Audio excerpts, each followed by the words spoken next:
Meu nome é Alfredo Carneiro, sou professor de filosofia e editor do site netmundi.org, voltado para a divulgação de arte, cultura e filosofia. Este áudio é baseado no texto Falácias, Introdução, Conceitos e Exemplos. Caso queira saber mais sobre o tema, acesse a categoria Falácias de nosso site. Vamos começar. As falácias são formas de argumentar que tentam passar a impressão de conhecimento válido. No entanto, suas premissas são falsas ou incoerentes. Muitos gurus, líderes e políticos utilizam falácias contando com o fanatismo, a superstição, a fragilidade emocional ou a ingenuidade das pessoas. Muitas vezes, até mesmo nossas crenças pessoais, quando explicadas de forma argumentativa, apresentam premissas falsas que não havíamos percebido. É por isso que se diz que as falácias não são apenas formas incorretas de argumentar, mas também formas incorretas de pensar. A argumentação correta é aquela em que as premissas sustentam a conclusão.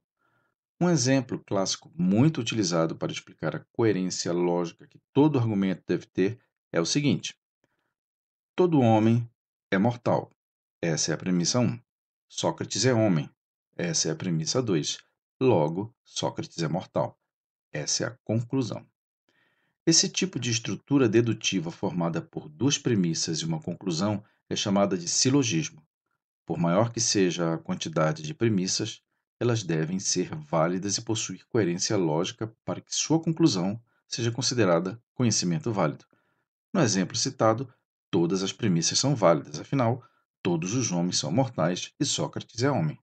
Não é possível deduzir que Sócrates é imortal, pois seria contraditório.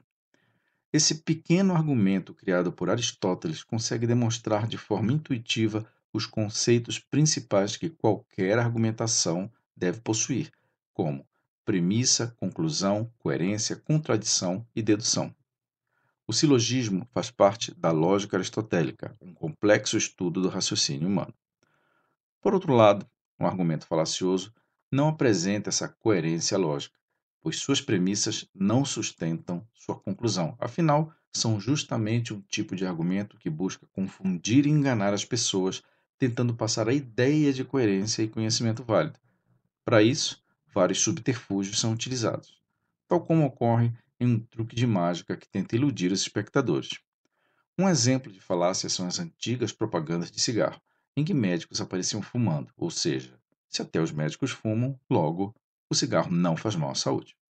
Contudo, os fabricantes de cigarro estavam utilizando um argumento falacioso, conhecido como apelo à autoridade.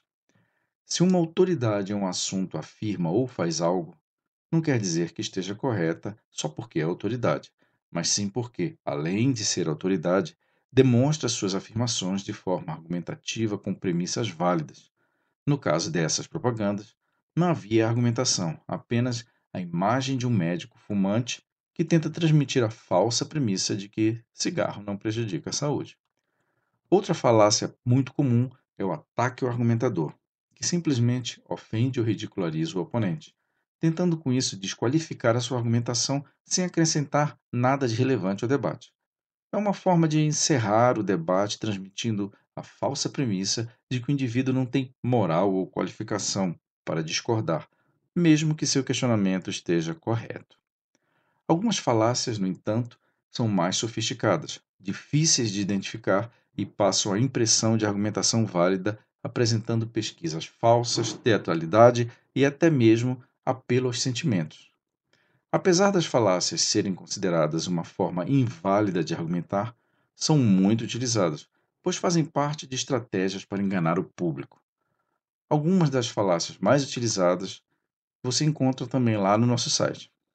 São elas: o apelo à autoridade, o ataque ao argumentador, o argumento divinizado, a profecia autorrealizável, a falsa conexão de causa e efeito, a pseudoprofundidade, o apelo à ignorância e a rampa escorregadia.